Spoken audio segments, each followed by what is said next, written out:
Welcome to the Learning Pines YouTube. We hope this video helps. You need data and an Apple ID first, so sign in now and make sure cellular data is enabled. In Settings, turn cellular data on, then open Messages and switch iMessage on. Once done, confirm your phone number and Apple ID appear under Send and Receive. Those addresses route messages over data. Also enable LTE or 5G for faster delivery.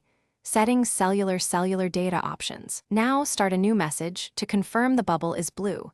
That means iMessage is using data. Once iMessage is active, optimize how it uses cellular data so you avoid surprises. Turn on low-quality image mode in messages to send smaller photos. This reduces MB per photo.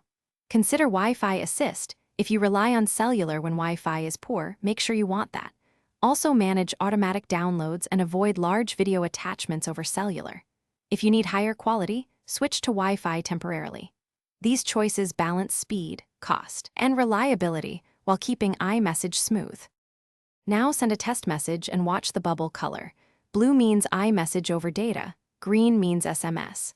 If a message won't send, toggle iMessage off and back on, sign out and back into your Apple ID, then retry. These steps refresh registration. If problems persist, reset network settings to clear cellular profiles. Note this removes saved Wi-Fi passwords. One key troubleshooting tip: if delivery shows not delivered, tap and choose Send as text message to ensure reachability while you fix. Thanks for watching. Consider subscribing if we helped you.